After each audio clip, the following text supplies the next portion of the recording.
اعوذ باللہ من الشیطان الرجیم بسم اللہ الرحمن الرحیم۔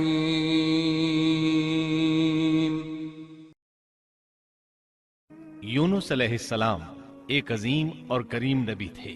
آپ کے والد کا نام متع تھا اور آپ سیدنا ابراہیم علیہ السلام کی نسل سے تھے۔ آپ کا ایک نام ذُنُّون بھی ہے، یعنی مچھلی والے۔ ان-نون کا مطلب ہے مچھلی۔ اسی طرح آپ کو صاحب الحوت بھی کہا جاتا ہے۔ اللہ تعالیٰ نے آپ کو ان سب ناموں سے پکارا ہے۔ آپ کو ایک عظیم بستی کی طرف مبعوث کیا گیا۔ اس بستی کا نام نینوا تھا۔ یہ عراق کے شمال میں واقع تھی۔ اللہ تبارک و تعالی نے یونس علیہ السلام کو نینوا کی طرف رسول بنا کر بھیجا۔ سورۃ الصافات آیت 139 میں ہے، اور بے شک یونس رسولوں میں سے تھے۔ آگے اللہ آیت 147 میں فرماتے ہیں، اور ہم نے اسے 1,00,000 بلکہ اور زیادہ آدمیوں کی طرف بھیجا۔ یعنی ان کی تعداد 1,00,000 سے زیادہ تھی۔ رہا یہ سوال کہ لاکھ سے کتنے زیادہ تھے، اکثر علماء کرام نے وضاحت کی ہے کہ وہ 1,00,000 سے قریباً 20,000 زیادہ تھے۔ اس طرح بستی والوں کی تعداد 1,20,000 تھی، اور یہ سب کے سب کفر پر تھے۔ یونس علیہ السلام انہیں سال ہر سال دعوت دیتے رہے، لیکن وہ اپنے کفر ہی پر ڈٹے رہے۔ پھر انہوں نے سیدنا یونس علیہ السلام پر ظلم و جبر شروع کر دیا، انہیں دھمکیاں دی، مصائب و آلام سے دوچار کیا۔ آخر آپ نے اپنی قوم کو اللہ کے عذاب سے آگاہ کرتے ہوئے اعلان فرما دیا کہ فلاں دن تم پر عذاب آ جائے گا۔ پھر خود غصے کی حالت میں اس بستی سے نکل گئے، جبکہ اللہ تعالیٰ نے انہیں متعین دن کی مہلت دینے کی اجازت تو دی تھی، لیکن اس بستی سے نکل جانے کا حکم نہیں دیا تھا۔ جب آپ نے انہیں یہ مہلت سنائی تو خود غصے کی حالت میں بستی سے نکل گئے۔ سورہ انبیاء آیت 87 میں اللہ تعالیٰ فرماتے ہیں، مچھلی والے کو یاد کرو جبکہ وہ غصے سے چل دیا اور خیال کیا کہ ہم اسے نہ پکڑ سکیں گے۔ اللہ تعالیٰ سورۃ الانبیاء آیت 87 میں فرماتے ہیں، اس نے خیال کیا کہ ہم اسے پکڑ نہیں سکیں گے۔ مطلب یہ کہ ہم انہیں کوئی سزا نہیں کریں گے اور ان پر کسی طرح کی تنگی نہیں کریں گے، اور وہ سمندر کی طرف چل دیے۔ یونس علیہ السلام کو کچھ معلوم نہیں تھا کہ ان کی قوم کے ساتھ کیا ہوا۔ آپ تو غصے کی حالت میں بستی سے نکل کر سمندر کی طرف چلے آئے تھے۔ آپ ایک کشتی کی طرف آئے، اس میں سواریاں اور ساز و سامان لدا ہوا تھا۔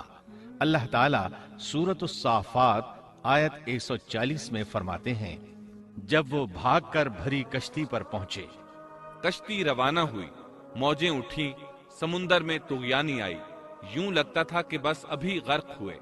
کہنے لگے، بوجھ ہلکا کرو، اپنا ساز و سامان سمندر میں پھینک دو۔ چنانچہ انہوں نے اپنا ساز و سامان سمندر میں پھینک دیا۔ اس طرح کشتی کچھ ہلکی ہو گئی، لیکن ضرورت کے مطابق ہلکی نہ ہو سکی۔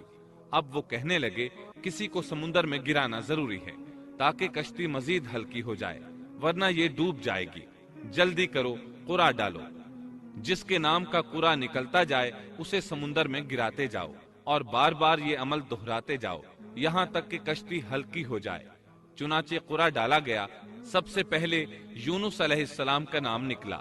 سب کہنے لگے، نہیں، یہ تو ایسے نہیں ہیں، ان کے چہرے پر تو سجدوں کے نشانات ہیں، انہیں رہنے دو، پھر قرع ڈالو۔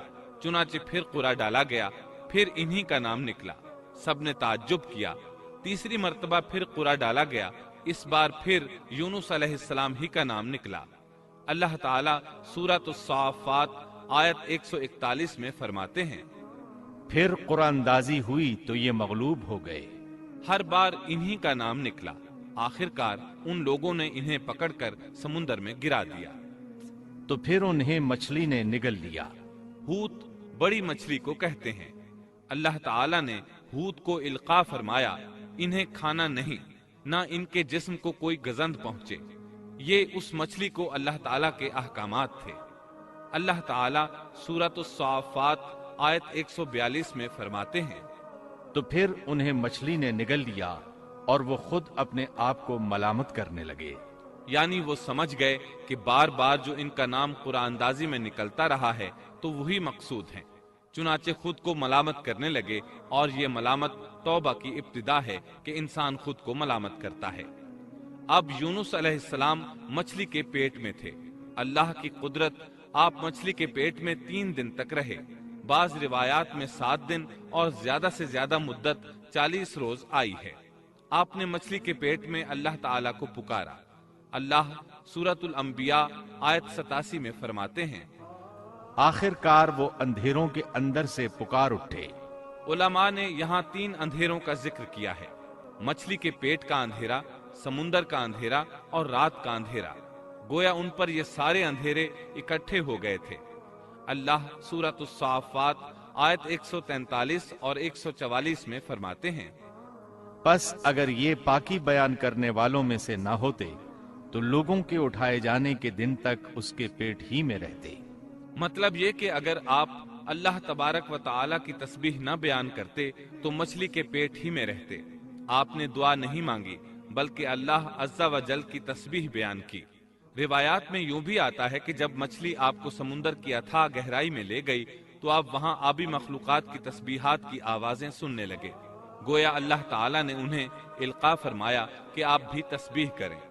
اللہ سورۃ الانبیاء آیت 87 میں فرماتے ہیں، فنادى في الظلمات أن لا إله إلا أنت سبحانك إني كنت من الظالمين۔ بالآخر وہ اندھیروں کے اندر سے پکار اٹھا کہ الہی تیرے سوا کوئی معبود نہیں، تو پاک ہے، بے شک میں ظالموں میں ہو گیا۔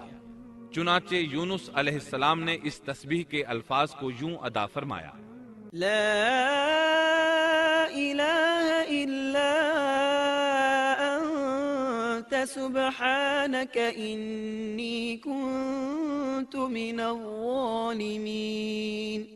امام احمد، امام ترمذی، امام نسائی اور دیگر ائمہ رحمہم اللہ نے یہ حدیث نقل کی ہے کہ یونس علیہ السلام کی وہ دعا جو انہوں نے مچھلی کے پیٹ میں مانگی تھی وہ یہی ہے، لا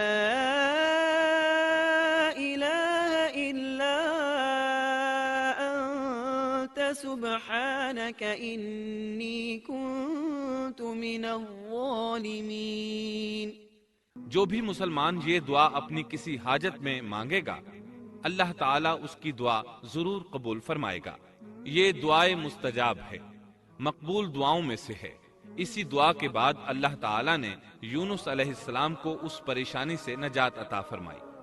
اللہ سورۃ الانبیاء آیت 88 میں فرماتے ہیں، تو ہم نے اس کی پکار سن لی اور اسے غم سے نجات دے دی، اور ہم ایمان والوں کو اسی طرح بچا لیا کرتے ہیں۔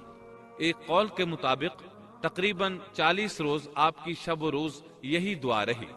اس مدت کے ختم ہونے پر اللہ تعالیٰ نے آپ کی دعا کو قبولیت بخشی۔ مچھلی ساحل پر پہنچی، انہیں کنارے پر ڈالا اور واپس چلی گئی۔